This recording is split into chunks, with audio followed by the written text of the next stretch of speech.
I'll put my camera actually. I'll show my face. I'm on a ranch, which is a bit odd. I've got a parrot in the background. I don't think it shows up. I had it in the class this morning, and I asked the students, and nobody could hear it. So I think it should be all right. It's quite loud though. It makes all sorts of weird noises.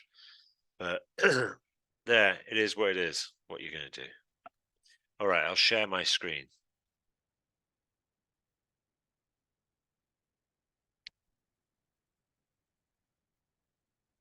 So I apologize. I thought this morning that I'd sent this. I drove down to. I'm staying on a ranch, like I said, and drove down this morning from Huntington Beach to Valley Center, and I thought I'd sent it before I left, but I guess I didn't. So when I just finished my class and uploaded the video for the last class, I went here and noticed I hadn't made an announcement to tell you that there was going to be a Zoom meeting. But anyway, it's always on Tuesdays and Thursdays, and again, it's optional, so you don't have to come to these Zoom meetings. It's perfectly all right. I am always recording them, and I always post them after the class. All right. So this is what we were going to go over in today's class. Look at bio sheets. If anyone's made a start on the poster project, we could also look at those. Type create outlines feature. So I wanted to point out in Illustrator, I think I did do this actually on the Tuesday class, but I don't remember. So if I didn't, I apologize, but I'll go over it now anyway. So in Illustrator, you have the ability to turn something which is a font, editable, into something which is just drawn object so that you can modify the shape of things. We'll also look at putting an image into a piece of type, which I think we did do on Tuesday as well, but I don't remember, to be honest with you. All of this will be in Illustrator. Review clipping masks and opacity masks, and then review all of the type tools in Illustrator. So I didn't actually I didn't go over the type tools on Tuesday, so this is not really a review. Maybe I did. I don't think I did, though, to be honest with you. Anyway, so that's what I want to try to get covered. I think I'll start with some Illustrator stuff. So I've got a file open, which I'd shown you previously. This is a file that I made just to kind of give you an example of what I'm looking for. So you've all been assigned a font for project one.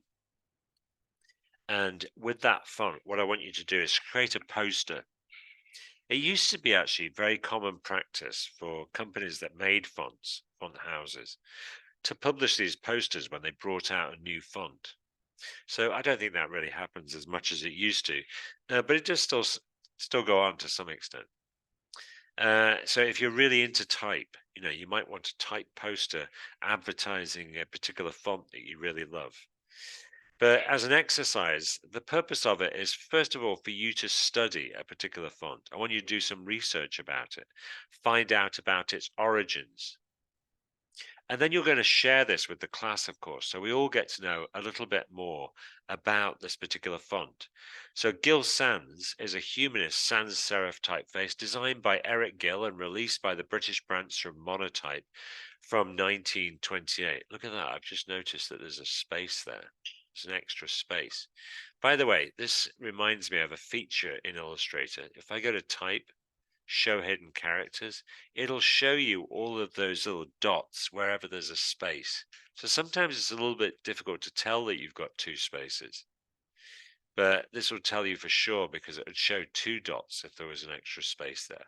So here before, there would have been two dots. This right here indicates that we have a return. So I'm going to turn that off again. Type, show hidden characters. Okay, so I was going to talk about the different type tools in Illustrator. So Illustrator has these various type tools that you can choose from. The first three are the most probably functional ones. The first one is the one that you're going to use most of the time, actually. It's just simply called the type tool. But then we also have the area type tool, which allows you to put type inside any shape that you've drawn. Then you have the type on a path tool, which will allow you to run type along the edge of a path. Then we have these vertical type tools. So these next three replicate these first three, except that they're for creating vertical types. So these were actually designed for the Japanese version, that's my understanding anyway, of the Illustrator software. And obviously with Japanese, you're typing vertically. So with these, the vertical type tool, you've got the vertical area type tool. So that's the same as that one, but vertical type. And then we've got the vertical type on a path tool. So these three, I think for the most part, unless you are typing in Japanese or another language which uses vertical characters, I don't think it's particularly useful. There are odd occasions where you might want to use vertical type, but it's pretty rare, to be honest with you. Generally speaking, it's to be avoided because it's difficult to read. And then we have this tool, which is called the touch type tool. The touch type tool will allow you to move type around. So if I took the word type, for instance, and I make this type a little bit bigger, I'm holding shift so I constrain the proportions. If you look in the character panel down here, one thing I would really like to impress upon you as we go through this course is that you shouldn't be squashing and stretching your type. This is a typographic no-no. Like any rule, there are situations where you can break that rule. I'm going to go to the side here and it'll say show options. And you can see down here, I have these options right here for vertical and horizontal scale. So if I leave my cursor on this icon, it says horizontal scale. I leave it on this one, it says vertical scale. And they're both set to 100%. Your type should always be like that. If you're squashing it, so if I do this, watch. It's easy to tell if it's squashed because these numbers will be incorrect. They won't be the same. So they should really, ideally, always stay at 100%. Like I was saying, like any rule, there are situations where you might want to break it. Part of the idea of the piece of design you're doing is about breaking rules. So, in that context, you can get away with it. But generally speaking, if you're working as a graphic designer and you're dealing with type, you don't squash it. Why don't you squash it? Well, because the designer, in this case, a guy called Eric Gill, spent an enormous amount of time working out the proportions of these letter forms.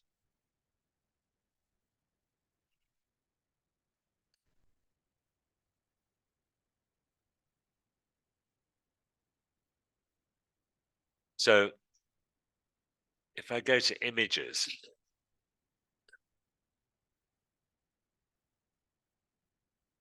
uh,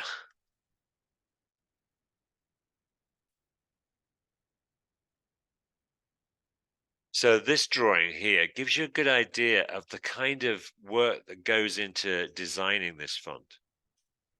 So this is in the red is the letter G, obviously. Below it, you've got the letter Q. He wants those proportions to be the same. He's using a grid structure to help him, although this particular font is a humanistic font. So we talk about, humanistic fonts having more of a kind of calligraphic quality to them. And Eric Gill was a stonemason. He was a calligrapher. And so he had a strong sort of physical sense of letter forms. But here you can see that he's really using geometry as a way to set those typefaces up. He's got, a compass and he's drawing a circle here that connects these parts together. When you squash it, you're ruining those proportions. He's made this crossbar here slightly thinner than this downstroke. I haven't checked this, by the way, before I'm showing you this on this particular font, but I can almost guarantee you that that crossbar is going to be thinner. So if I rotate it like this and we line this up, let's put it into outline mode and you can see that it is a little bit thinner than the downstroke. That's true of most sans serif typefaces because what they're trying to do is they're trying to create the sense that this is the same thickness as that. But there's an optical illusion that we see horizontal forms as being a little bit fatter than vertical forms. So therefore, he's making that a little bit thinner to compensate for that. And throughout the shapes of these, this part right here is probably slightly thinner than this part. So it looks like it's uniform, but it's not quite. And like I said before, this particular font is a humanist style sans serif typefaces, and it has some really interesting calligraphic qualities, like the thinning of that shoulder going into the shoulder on the H. That thinning part right there is quite calligraphic, isn't it? The J coming down below the baseline right here is also a sort of calligraphic touch. If you look at the M, it has that same thinning that takes place. And if we look at the lowercase letter a, it has that part there. It is, this little tail, little flourish at the bottom. It's kind of a quirky font in some ways. If we read through this a little bit further, Gill Sans is based on Edward Johnson's 1916 Underground alphabet. So although the London Underground is not using Gill Sans as such, the font that they use is based off of, Gill Sans is based off of that same font. He was actually a student of Edward Johnson's. So the corporate font of London Underground. As a young artist, Gill had assisted Johnson in his early development stages. In 1926, Douglas Cleverden, a young printer publisher, opened a bookshop in Bristol, and Gill painted a fascia for the shop for him in Gill serif capitals. In addition, Gill sketched an alphabet for Cleverden as a guide for him to use for future notices and announcements. By this time, Gill had become a prominent stonemason, artist, and creator of lettering in his own right, and had begun to work on creating typeface designs. Gill was commissioned to develop his alphabet into a full metal type family. Remember that at this time, this font is designed in 1928. A font wasn't something which was digital, which is a relatively easy thing to create. With a font back then, it had to be cut out of metal at the sizes that are various sizes.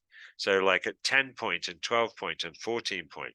So all of the characters that make up a font, all of the letters, the 26 letters, the uppercase, the lowercase, the numbers, the exclamation points, the quotation marks, all of those different glyphs that create the entire font have to be made at all those different sizes by cutting them out of metal and then casting them in lead over and over again and sending them to print shops as a set of, in cases of these lead letterforms that they could then place into a case and print from. It's a much more elaborate process back then. So fonts weren't generated anywhere near the number that they are today. It was a massive undertaking to take on designing a font. And so it says here that Gill Sans was commissioned to develop his alphabet into a full metal type family by his friend Stanley Morrison, an influential monotype executive and historian and printer. Morrison hoped that it could be monotype's competitor to a wave of German sans serif families in a new geometric style, which including Bar, Futura, and Cabal, or Cable, sorry, all being launched to considerable attention in Germany during the late 1920s. Gill Sans was released in 1928 by Monotype, initially as a set of titling capitals. So I'm not going to go through the rest of this, but this is what I'm looking for you to create for Project One, is a poster. So you need to, first of all, as I said, do some research about your font. You can use ChatGPT if you want to help you develop the writing for this, but I want you to include like a couple of paragraphs that explain what this font is. How did it come about? What was the idea of it? What's the purpose of it? And then I also want you to show the alphabet.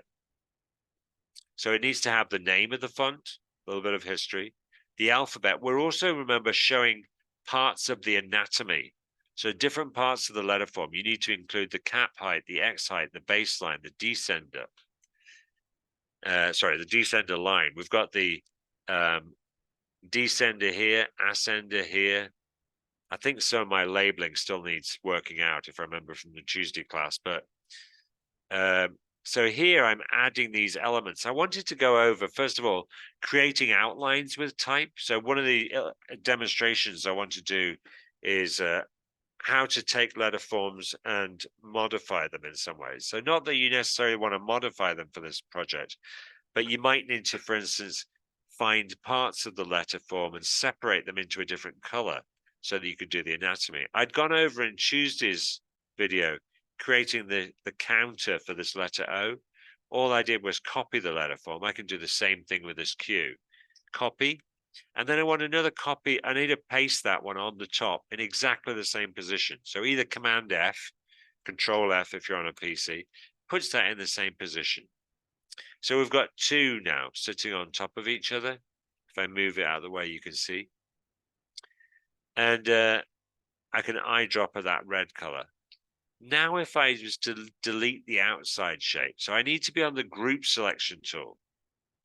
The selection tool will always select the entire group, so it's going to select the inside shape as well.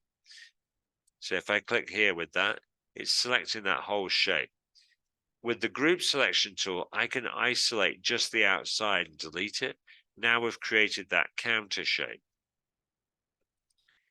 If I wanted to separate a part of a letter form, so let's say I wanted to separate the shoulder of the letter H here. I got a shoulder, yeah, I've got a shoulder on the N. But let's put one just to show you how to do it. I could do it here. There's several ways that we could do this. So one way would be to cut it, to divide it if you want. So if I draw a line from here to here and here, this would have to be a stroke, not a fill.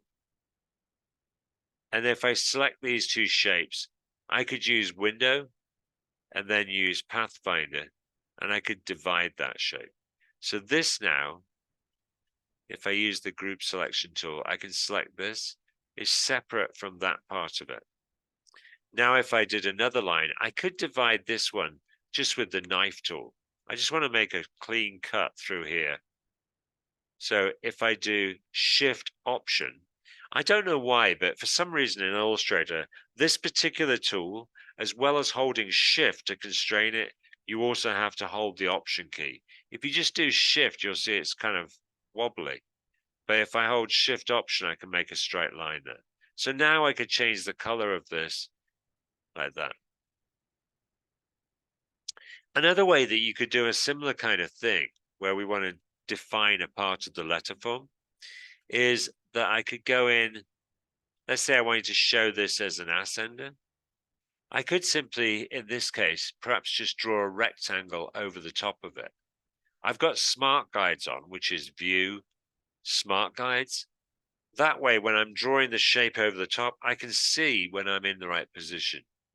So for instance, I can go here and just see it like that. We could also make a copy and then get rid of anything we don't want. So if I do copy, paste in front, I'll change this one to red. So we have this one sitting over the top of the D. Then I could cut part of this off. So maybe I just want to have the bowl. It's a little tricky to cut through here with the knife tool. So I'm going to do it in a different way. I'll draw the pen tool. This is what I did last time, if you remember. So all I'm doing is creating a line that goes through there. I'm coming away from the edge here so I don't cut like a slither off the edge here. And then we need that to be a stroke. So that you can see that better, I'm going to change it to black. Okay, I also need one here, but this part's straight.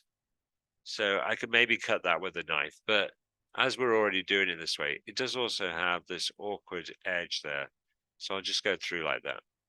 Okay, now if I select this and this and this, we can then choose divide.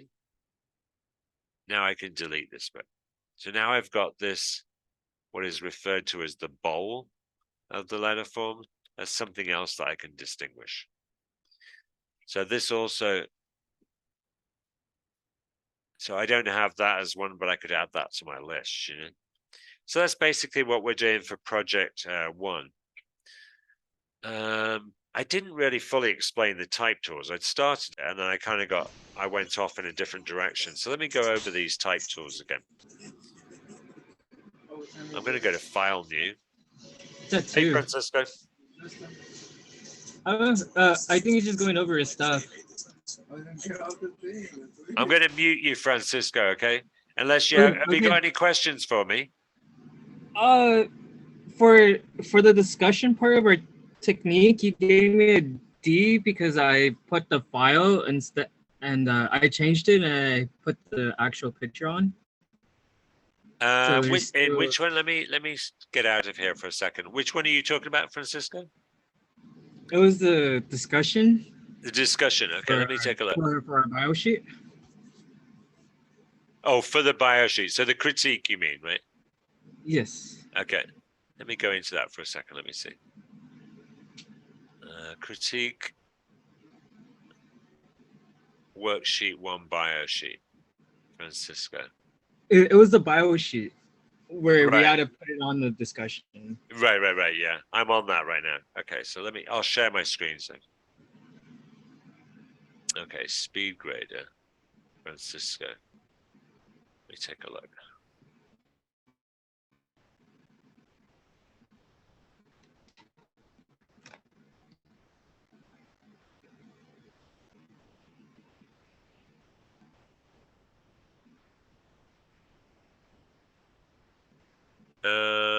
Why did I put you attach the? Oh yeah, so now you put it into the actual area. Yeah. Okay. Cool.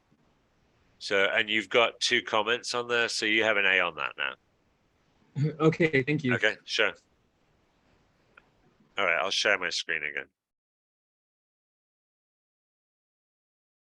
Yeah, what Francisco was talking about was that just as for everybody else when you're watching the video afterwards, obviously he had posted it in here, and I should have explained this previously. So when you're posting anything into these critiques, because for each of the modules, each of the 4 modules, we'll do a critique for projects.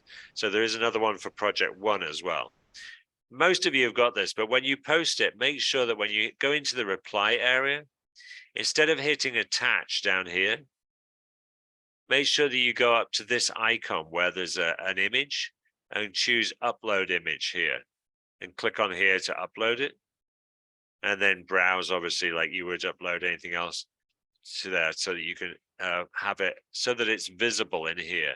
Because initially when Francisco had done it, I could see that he'd uploaded it because there was an attachment there, but I would have to download to look at it. And I want everybody to be able to see these as we're doing it. So there was a thing here I'd put the screen capture to show him how to go about doing it. So just in case you missed that and you haven't done, I think most people have done this anyway, but just in case there's anybody else that was confusing for.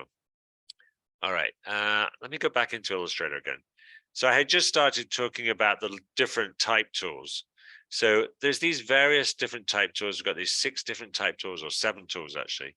We've gone over using this one, I think, a little bit, or actually I'd started doing it and then I got sidetracked, I think.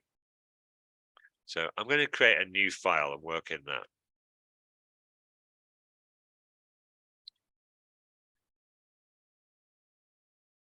So I'd started creating a piece of type. I'm using the type tool initially. So this first tool right here, this is the tool that you're going to use the most. And it creates 2 types of type object. Either what I call like a floating type object, which is just a piece of type. If you look at this, when it's selected with the group selection tool, it just has a line underneath with a sort of anchor point at the beginning of it. The line is running along the baseline of the type.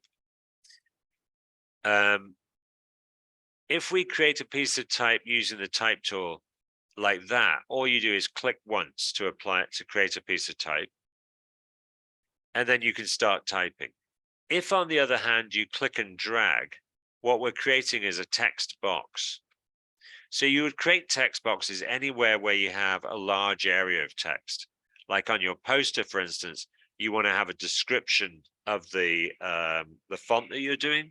So this would be what you'd want to do. You don't want to type a line of type and then hit return, type a line of type and hit return, because if you want to edit the space that it's taking up, now with the direct selection tool, I can drag this in and all of that text is reflowing. You'll notice at the bottom here, when I did that there is a little red square with a plus sign showed up. This indicates that we have what's called overset text. So some type that doesn't fit into there. So if I click and drag, now that text is threaded into this text box. and it's flowing from there to there now. So if I change the size of the type, and if I select the type up here, in the control bar that I have at the top, I can change the size here. You'll see that the type will continue to flow through those text boxes based off of the size of the type. Or if I was to track it, so remember that if you hold Option or Alt on a PC and the left arrow, you're taking out a little bit of space in between all of those characters across the selection of text. And so it's now occupying a little bit less space within those text boxes. So again, the type tool, the regular type tool, allows you to either create a free floating piece of type, which you would use for things like logo design, or if you're doing like maybe a headline on a poster, something like that, where you want to have a relatively small piece of type, which is probably on one line of text, then you could do it like that. Okay, so that's the regular type tool.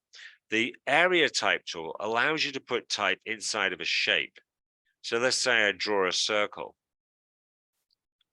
I'll add another artboard here. So if I was to draw a circle here and then choose the area type tool and click on that shape, you can see that it's going to fill it with lorem ipsum, and you could add whatever text you want into there. The text, by the way, could be inside any kind of shape. So you could draw a shape, quite a complicated shape perhaps, and still apply text into it.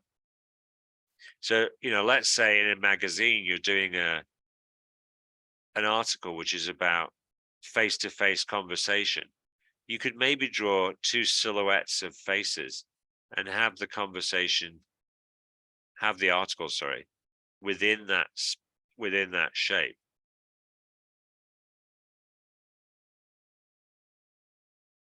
So I'm just using the pen tool here in Illustrator to create the shape that I want.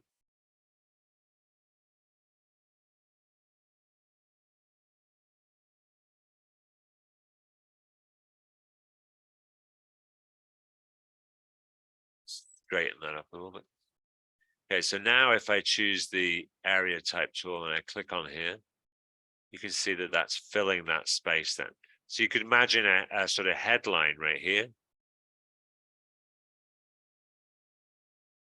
So in this case, I'm using the type tool because I just want to create a headline.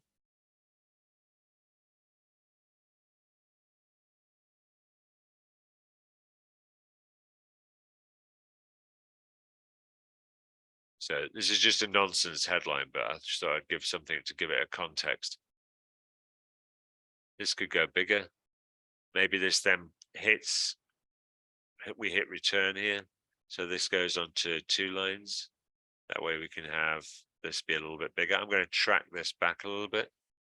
I'm also going to adjust the leading. So the way that I'm adjusting this spacing, we've gone over previously, but let me go over that again.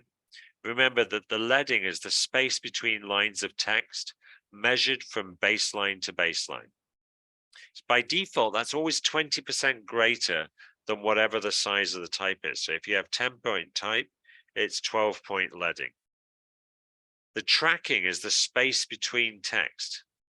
So if this was on 0, right here, this is the tracking, it would look like that. As type gets bigger, as a general rule of thumb, you might want to close up the tracking. So if I set this to -20, it takes out a little bit of space in between those characters.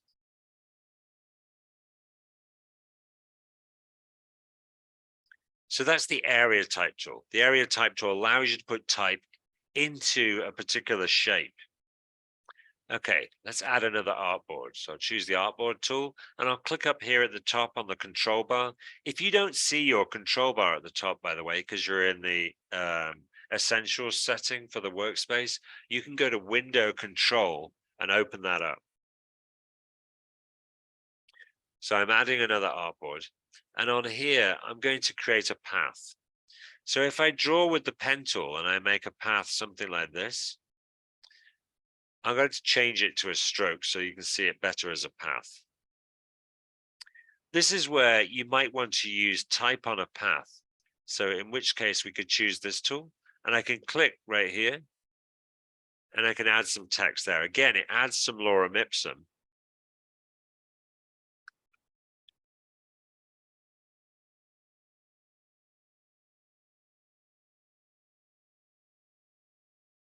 When you have this selected, you'll notice that I have some handles at each end and one in the middle. This one at the end is basically blocking it from going any further. So if I try to drag this handle here, you'll notice that I can't really move it very far. If I bring this in to about there, I can then take that handle in the middle, which now I can't see actually. It's right there. I can now move the type further along that path, or you can drag it upside down as well if you want to. These boxes here, by the way, are also for overset text. So let's say this doesn't quite fit on here. You could click on here and you could have that text flow somewhere else.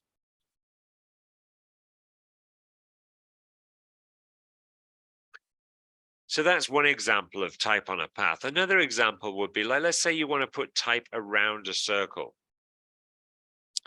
A good example of this is the old Starbucks coffee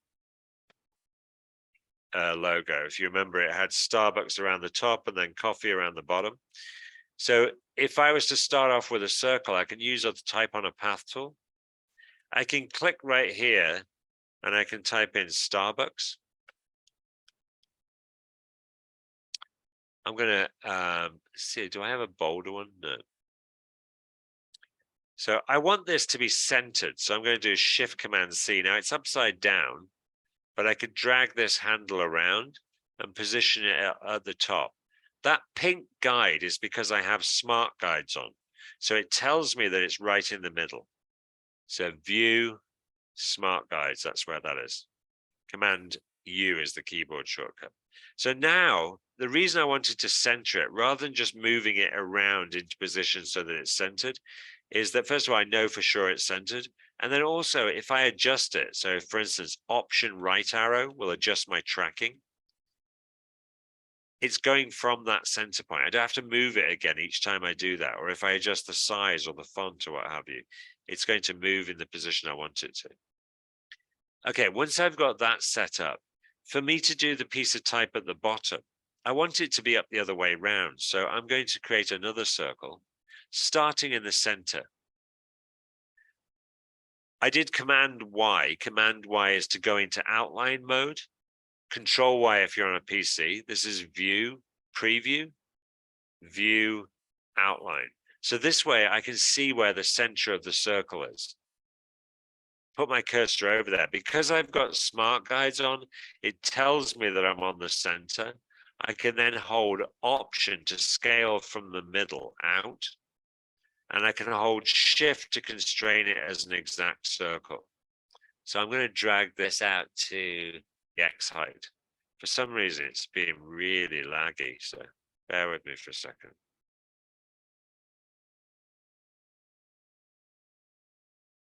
I'm going to have to do that again. I'm going to turn my video off because I think this might help. And let me see if there's any programs I can quit. You probably quit InDesign.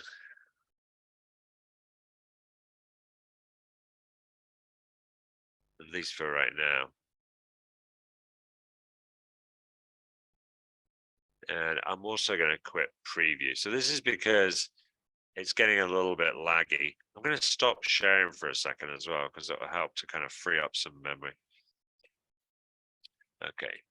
Bear with me for 1 second whilst I clean some of this stuff up. Okay, let's see if that helps. So I'll share my screen.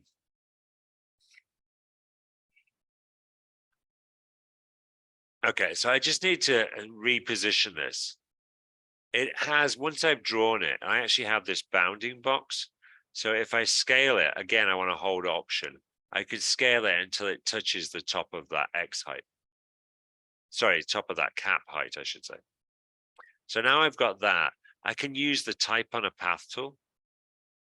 I can click on this outside path and do the part which I want at the bottom, which is coffee.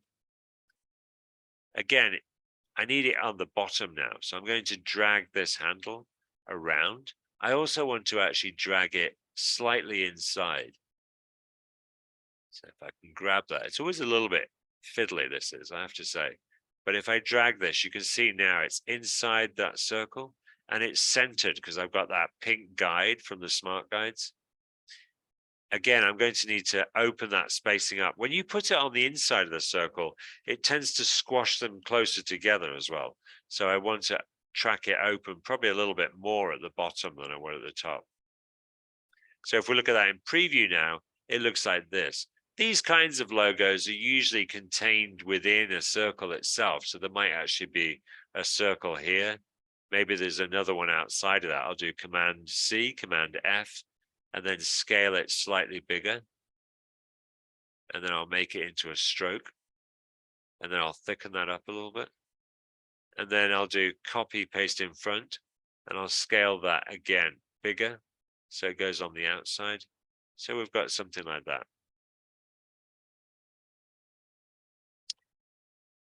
So those are the first three tools. The other three, like I said, are really just a copy of these first three, but for vertical type. And generally speaking, you don't want to do vertical type. Maybe if you want to do a motel sign, because we're all familiar with motel signs. So if you were to do vertical type for something like that, we don't really need to read it because we recognize the shape of it as motel sign.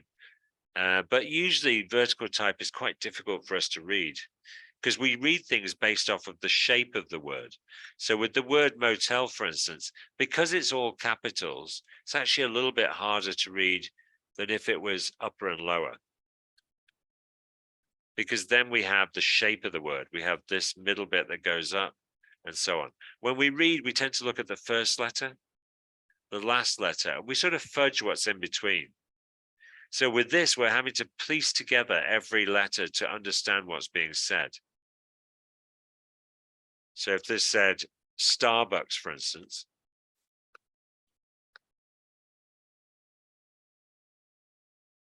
we can read it, sure, but it's not as easy to read as if you see it written out straight. And you might even take this, let me select that type and copy it, do type this way. You can always take a piece of type which is written straight like this, and then you can rotate it vertically. So if you look at book spines, for instance, the type on the side of a book spine is not done like this. It's done like this because it's easier for us to read it like that. We still have the shape of the word. We still can read it. We tend to be able to turn our head and read it better than piecing it together anyway. Certainly for long words or long passages of text, it's not very useful. The last tool we have is this touch type tool. So if I take this word motel, for instance, I'll make this a little bit bigger. Holding shift as I scale it, remember, so that we don't lose the proportions. If I take this touch type tool, I could select a particular letter and I could move those two letters closer together. So sort of like kerning.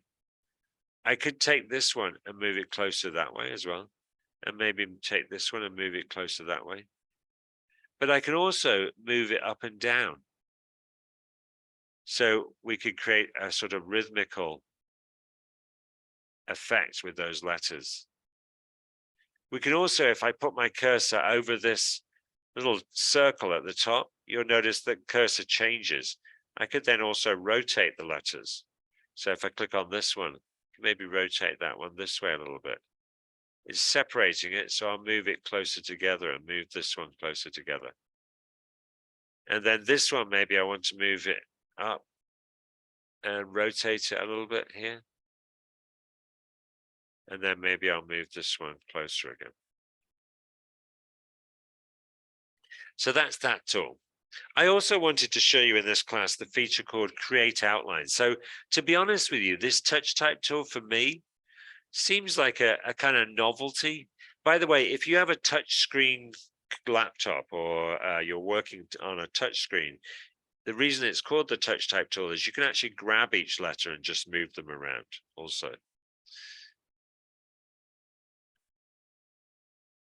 So I'm going to take that piece of type again, select all, copy it, and then paste it.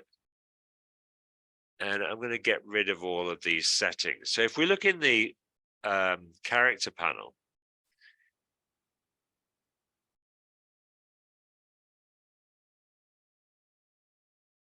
if we select like the letter M, for instance, you'll notice that here it's rotated.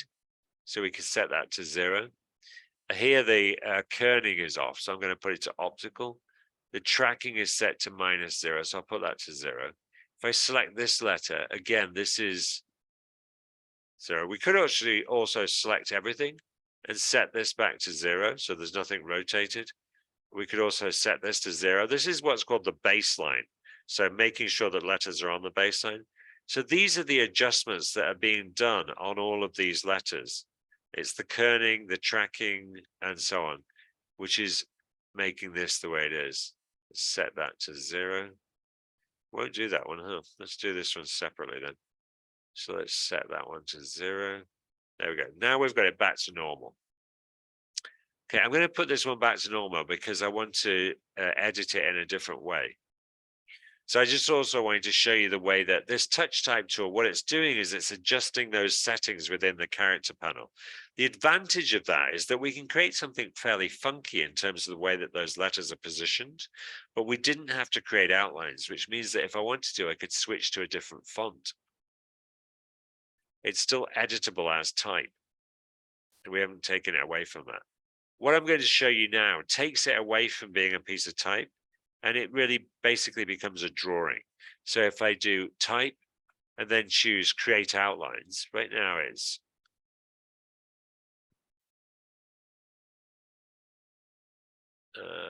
why am I not seeing it?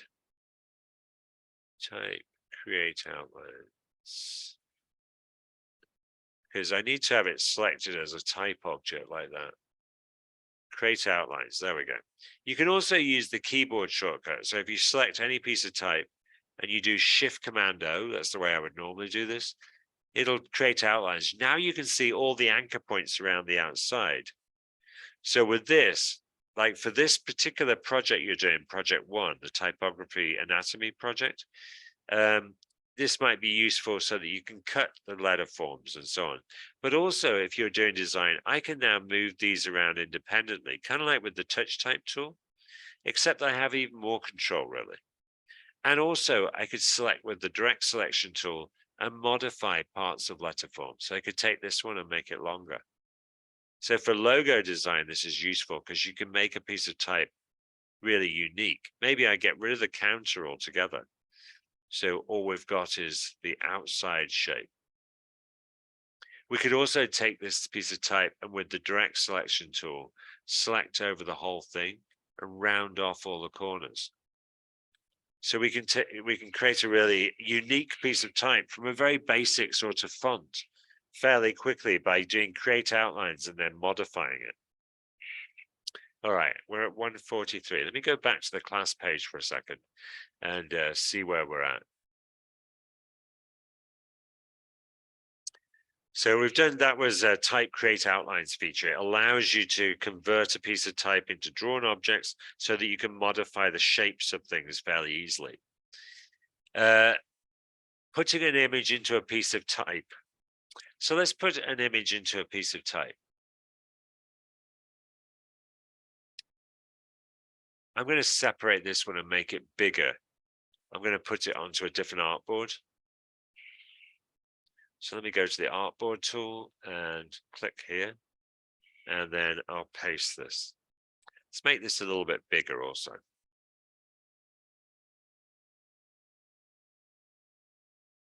So if I'm doing this in Illustrator, I can do it by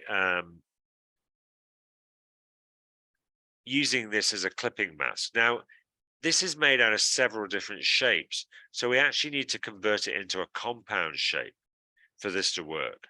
So we've got each of these letters is an individual shape, right? If I go to Object, Compound Path, Make, it won't really look like they've changed in any way. If I put it back to black, it looks exactly the same. But now in my layers panel, They occupy one level.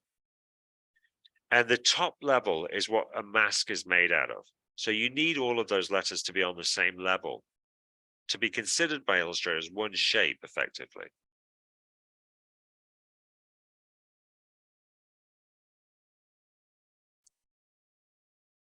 All right, so now, once I've made this into a compound shape,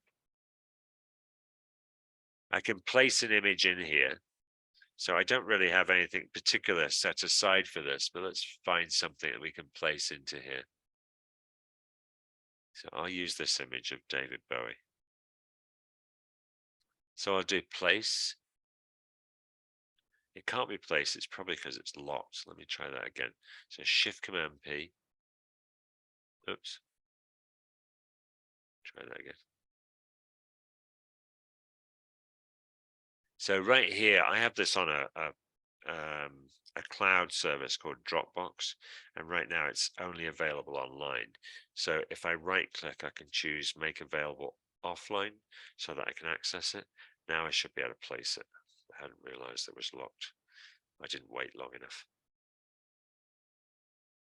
Okay, now it's available. Okay, so if I put this here, I just drag across to place it. I'll send this to the back. And then I'm going to select over both the word motel and the image, and I'll do Command 7. Now we have that image inside of there. So that was this demonstration. So this is putting an image inside of a piece of type. You can also do this, as this class is not really about a particular software. I'll show you a way to do it in InDesign as well.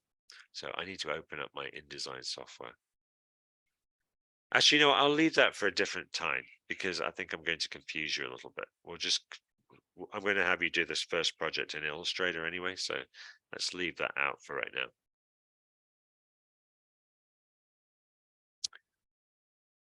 All right, I'm going to review clipping masks and opacity masks. So this is a clipping mask. So putting an image inside of a shape of any kind is a clipping mask. So whether that shape is a piece of type or it's a shape that you've drawn, so I'll get rid of the word motel for a second.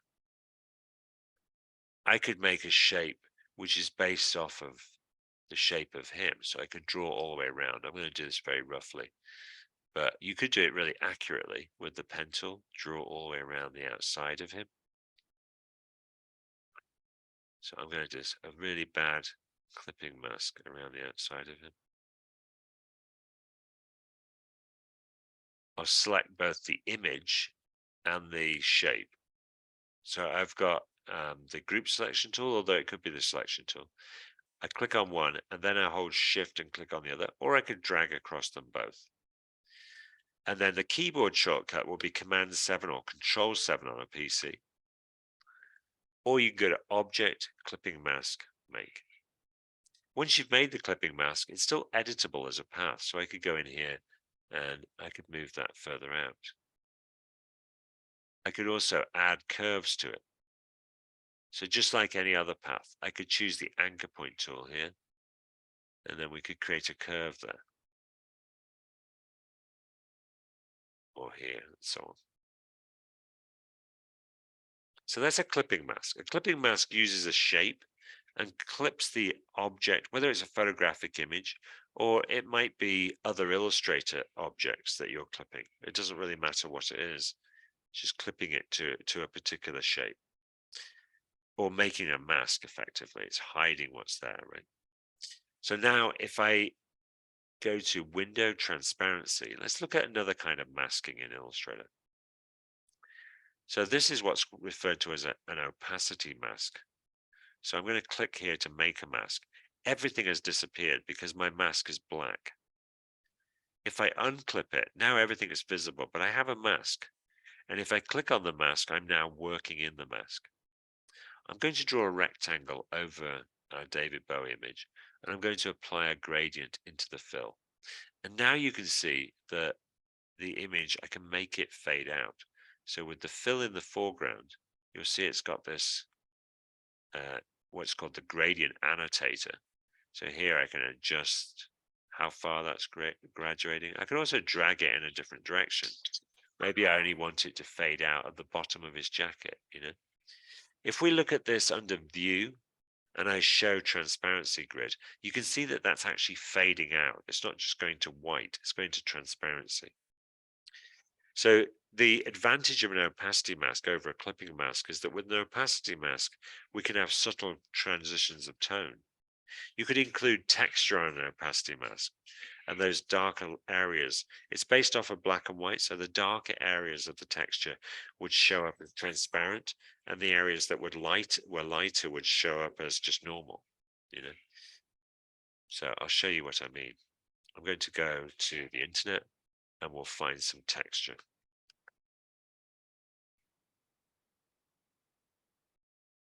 So let's say I was to use this texture right here. I'll do control and copy the image. I'll go into my mask and paste this into here. And you can see that within the mask now, it has that texture over it. So it's subtle. Maybe I should have used a texture that was a bit more obvious, but you can see how it's making all of that texture part of this image now, because that part of it is becoming transparent. The gradient disappeared because it's underneath it. So if I send this to back, you can see that I still have that. I need to bring it up a little bit, I think, so that it's above. I guess they cancel each other out. I didn't realize it would do that. Don't seem to be able to have one underneath the other and it still show up, which sort of surprises me actually. I thought that this gradient would only work right there. It's because this has white over the top of it. So let's try doing this. I'm going to change the blending mode of this shape to multiply. There we go. Now we've got both that black white gradient, but because the white is disappearing because I put it to multiply, if I hold option, you can see what I mean.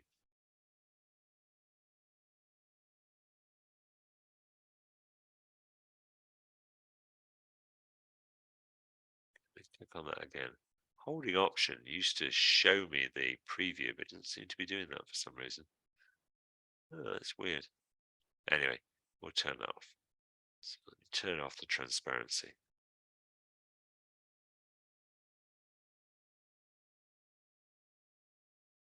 All right, so that's that covered.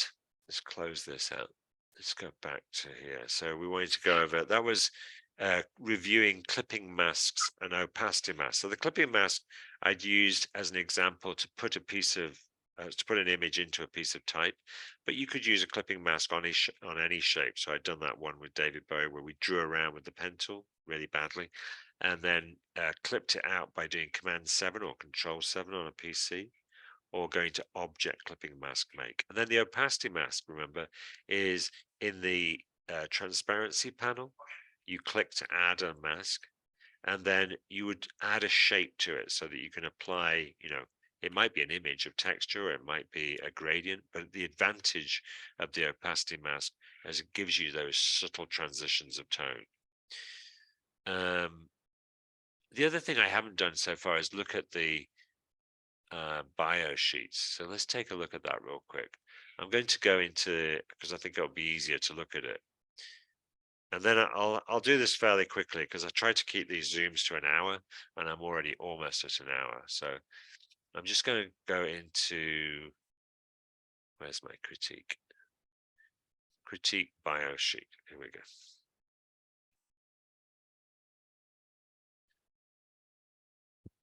So this is Anna's. One comment I have about this one, Anna, is that generally speaking, it's not really a good idea to use capital letters for text over a distance. So for the headline here, your name, that's perfectly fine. And the letter spacing works okay. I wouldn't increase the size of the first letters. I would keep them the same size. It's a sort of weird kind of weird thing to do in a way. And then in this part of it, it's just generally accepted that it's easier to read. It looks like you're using a font that has small caps, or it might be that you're just enlarging certain letters. But yeah, I think you're just enlarging certain letters. So keep this as a more legible font by using upper and lowercase, and then don't enlarge the first letters. Just use them as upper and lowercase like that. And then if we go down to this one, Daisy, on this one, my main critique for yours would be that the font right here could perhaps not be so bold. It would create more contrast with your name by bringing this down to a weight that is a lower weight, like a more regular font. And also, maybe rather than having this be in black, have it be in something which contrasts the background color. So your background color is very dark. You could also make the background color a little bit lighter. Now, obviously, to some extent, this is a subjective observation. You can read it. It doesn't have a great deal of contrast because of the dark background and the black type, particularly on the Instagram bit and the type where it's a lighter weight. It sort of starts to get a little tricky to read, but it isn't impossible to read, obviously. The other thought here is that on this image, just as a suggestion, I might look at the alignment of objects. So for instance, maybe the top of this image could align with the top of the D. Here you've got very little space with the text box, whereas here we've got quite a lot of space. I might bring that over a little bit closer to here and give yourself a little bit more room there. Otherwise, that's pretty good. This is Joshua's. Joshua, on here, I'd probably leave a little bit more space between you and the text. So it's I like the way that you're wrapping the text around yourself. It's kind of an interesting presentation. The other suggestion actually is I think this would work. I'm going to bring this into Photoshop actually, I think. This might give me some memory problems, but let's try it. I think what I would do is bring you over to one side. So bring it to the left a little bit. I would lose this shape here. So you're cutting a little bit of you off, but it would give a little bit more room for the text. And I think it would make the interaction between you compositionally more interesting. So try it. I'd also done a adjustment of this. I'd posted this for Joshua himself, but I'll see if I can find it real quick. Once Photoshop is opened up, it's still opening right now. I think I had done that as I may actually have deleted it actually now I think about it, but I'll see. But basically what I was suggesting is we could kern some of the distance between these. So like there's quite a lot of space between the A and the R, whereas the R is squashed up against the T. So this is a matter of kerning, going in and adjusting the space between these characters just very slightly. In fact, if I go under here, I think I can show it to you. If we go to speed grader. Oh no, you know what? I think I probably put it in the actual assignment. But let's see.